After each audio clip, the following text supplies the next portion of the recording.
ಕನ್ನಡ ನಾಡು, ಇದು ಕನ್ನಡಿಗರ ನಾಡಿಮಿಡಿತ.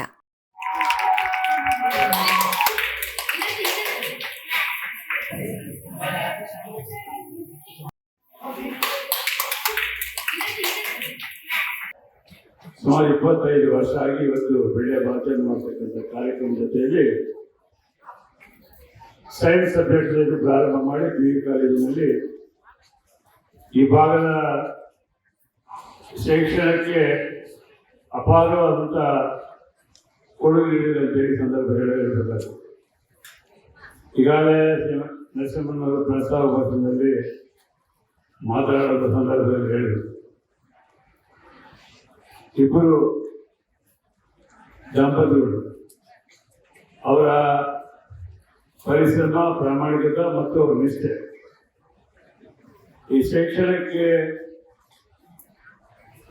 ಬಹಳ ಅಭಿರುಚಿಯಿಂದ ಅವರು ಮಾಡಿರ್ತಕ್ಕಂಥ ಪ್ರಯತ್ನದಿಂದ ಇವತ್ತು PU ಕಾಲೇಜವರು 0 PU ಕಾಲೇಜಿವರೆಗೂ ಸುಮಾರು 1,175 ಮಕ್ಕಳು ಮತ್ತು 100 ಮಂದಿ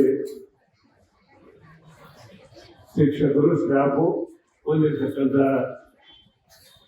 ಅತಿ ದೊಡ್ಡ ಸಂಸ್ಥೆಯಾಗಿ ಬೆಳೆದಿದೆ. ಅವ್ರು ಯಾವುದೇ ಸರ್ಕಾರದ ಸಹಕಾರ ಸಿಗಲಿಲ್ಲ.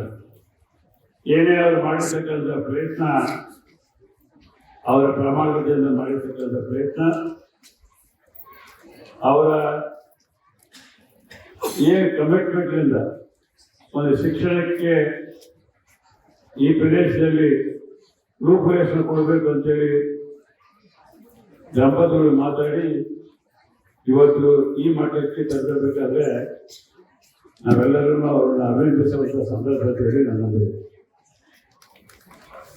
ಇವತ್ತು ಶಿಕ್ಷಣ ಸಂಸ್ಥೆಗಳು ರಾಜ್ಯದಲ್ಲಿ ಅನೇಕ ಭಾಗಗಳಲ್ಲಿ ಬೆಳೆದಿದೆ.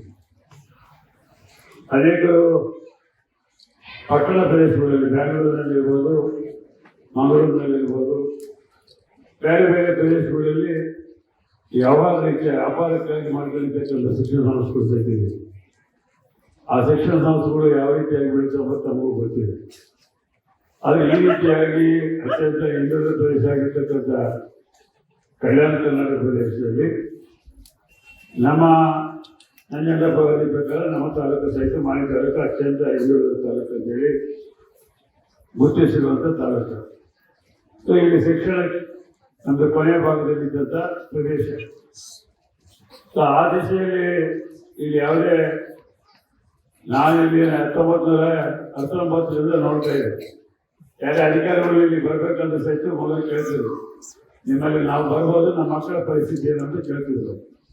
ಯಾರೇ ಪೊಲೀಸ್ ಆಫೀಸರ್ ಇರ್ಬೋದು, ರೆವಿನ್ಯೂ ಅಧಿಕಾರಿಗಳು ಇರ್ಬೋದು, ಯಾರೇ ಅಧಿಕಾರಿಗಳು ನಮ್ಮ ಭಾಗಕ್ಕೆ ಬರೀ, ರೈತರಿಗೆ ಬರೀ, ಮಾಲಿಗೆ ಬರೀದ್ರೆ ನಮಗೆ ನಮ್ಮ ಮಕ್ಕಳಿಗೆ ಶಿಕ್ಷಣ ಸಿಗಲಿಲ್ಲ, ಯಾವುದೇ ಶಾಲೆಗಳಿಲ್ಲ, ಕಾನ್ವೆಂಟ್ಗಳಿಲ್ಲ, ಹಾಗಾಗಿ ನಮಗೆ ತೊಂದರೆ ಆಗ್ತದೆ ಅಂತ ಹೇಳಿ ಈಗ ನಾನು ನೋಡ್ಬೇಕು. ಸುಮ್ಮನೆ ನಾವು ಸತ್ಯವಾದ ಸುಮ್ಮನೆ ತಿರುಗಾಡಿ ನಮಗೆ ಅರ್ಥನಾಗೋದು ಅಷ್ಟು ಬುದ್ಧಿವಂತರಾದ ಮಕ್ಕಳು. ಈಗಿನ ಜನರೇಷನ್ ಮಕ್ಕಳು ಅಷ್ಟು ಬುದ್ಧಿವಂತರಾಗಿ ನಾವು ಸ್ವಲ್ಪ ಹೇಳಿದ್ರೆ ಸಾಕು, ಮುಂದೆ ಅವರೇ ಮಾಡ್ತಾರೆ ಅಂತ ಜನರೇಷನ್ ಈಗ ಹೇಳ್ಕೊಂಡು. ನಾವು ಅವತ್ತಿನ ದಿವಸ ಸ್ಕೂಲಿಗೆ ಹೋಗೋದಂದ್ರೆ ನಮ್ಮ ತಾಯಿ ಬೆಳದುಂಡೆ ಕೊಟ್ಟು ಸಾಲಿ ಕಳಿಸ್ತಿದ್ದೆ. ಬೆಳದುಂಡೆ ತಗದ ಹೂವು ಸಾಲಿ, ಆ ಬೆಳದುಂಡಿಗಿಂತ ಸಾಲಿಗೆ ಹೋಗ್ತಿದ್ದೆ, ಲೆಕ್ಕನ ಹೋಗ್ತಿದ್ದೆ.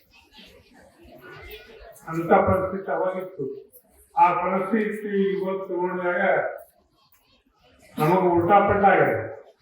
ನಾವ್ಯಾಕೆ ಓದಲಿಲ್ಲ, ನಾವು ಯಾಕೆ ಓದಿ ಬುದ್ಧಿವಂತರಾಗಲಿಲ್ಲ, ಬುದ್ಧಿವಂತರಾಗಿ ನಾವು ಸಮಾಜಕ್ಕೆ ಹೇಗೆ ಕೊಡ್ತೀವಿ ಅಂತಕ್ಕಂಥದ್ದು ಆತ್ಮ ನೆನೆಸ್ಕೊಂಡು ಒಂಥರ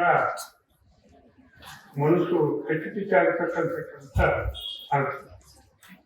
ಯಾಕೆ ವಿದ್ಯೆ ಅಂತಕ್ಕಂಥದ್ದು ಬಹಳ ದೊಡ್ಡದು. ಅಂತ ಒಂದು ವಿದ್ಯೆನ ಇವತ್ತು ಮಾನವಿ ಬ್ಯಾಕ್ವರ್ಡ್ ಏರಿಯಾದಲ್ಲಿ ಸ್ವಲ್ಪ ವಿದ್ಯಾರ್ಥಿಗಳಿಂದ 1100 ವಿದ್ಯಾರ್ಥಿಗಳವರೆಗೆ ಇವತ್ತು ವ್ಯಾಸಂಗ ಮಾಡಿ ಬರೀ 25 ವರ್ಷ ಅವರು ಸ್ಕೂಲ್ ನಡೆಸೋದ್ರ ಜೊತೆಗೆ 1 ವರ್ಷ 2 ವರ್ಷದ ಒಂದೊಂದು ಸಬ್ಜೆಕ್ಟ್ ಎಲ್ಲ ಮಾಡಿ ಇವತ್ತು ಲಾಸ್ಟು PUC ಸೈನ್ಸ್ ಕೂಡ ಕಾಲಿಟ್ಟಿದ್ದಾರೆ. ಈ ಮಾನವೀಯ ಬಡಜನರ ಪುಣ್ಯ ಅಂತ ತಿಳಿಯುವಂಥ ಪ್ರಾಜೆಕ್ಟ್. ಇವತ್ತು ಬಡ ಮಕ್ಕಳು ನಾವು ಇಂಜಿನಿಯರ್ ಆಗಬೇಕು, ಡಾಕ್ಟರ್ ಆಗಬೇಕು, ಯಾವುದೋ ಒಂದು ದೊಡ್ಡ ಪ್ರದೇಶ ಮಾಡ್ಕೋಬೇಕಾದ್ರೆ ನಾವು ಏನು ಮಾಡಬೇಕು, ಅಲ್ಲಿ ಓದಿ ದುಡ್ಡು ಖರ್ಚು ಮಾಡಿ ಓದಿಸ್ತಕ್ಕಂಥ ಶಕ್ತಿ ಬಡಜನರು ಇರಲ್ಲ. ಅಂತ ಒಂದು ಇದರಲ್ಲಿ ಇವತ್ತೇನಪ್ಪ ಅಂದರೆ ನಮ್ಮ ನರಸಿಂಹರು ಕಷ್ಟಪಟ್ಟು, ಈಗ ಅವರು ಹೇಳಿದ್ರು ರಾಷ್ಟ್ರಕ್ಕೆ ಬಂದ ಮಾತಾಡೋಕೆ ಕಷ್ಟಪಟ್ಟು ನೋಡೋದಕ್ಕೆ ಭಾಳ ಚಂದ, ಮಾಡೋದಕ್ಕೆ ಭಾಳ ಕಷ್ಟ. ಹಂಗ ಅವ್ರು ಕಷ್ಟಪಟ್ಟು ಇವತ್ತು ಬಡ ಮಕ್ಕಳ ಸಲುವಾಗಿ ಇವತ್ತೇನಪ್ಪ ಸೈನ್ಸ್ ಇವತ್ತೇನಪ್ಪಂದರೆ PV ಕಾಲೇಜು ಪ್ರಾರಂಭ ಮಾಡಿದರೆ ದೇವರು ಒಳ್ಳೆಯದಾಗಲಿ. ಆ PV ಕಾಲೇಜಿನಿಂದ ಮುಂದೆ ಇನ್ನ ಎತ್ತರವಾಗಿ ಬೆಳೀಲಿ ಅಂತಕ್ಕಂಥ ಈ ಸಂದರ್ಭದಲ್ಲಿ ಯಾಕಂದರೆ ಮಾಡಿಕೊಳ್ಳಲು ಕೂಡಲೇ ಪಕ್ಕದಲ್ಲಿ ಕಾಣುವ ಬೆಲ್ ಐಕಾನ್ ಕ್ಲಿಕ್ ಮಾಡಿ ನೋಟಿಫಿಕೇಶನ್ ಪಡೆಯಿರಿ.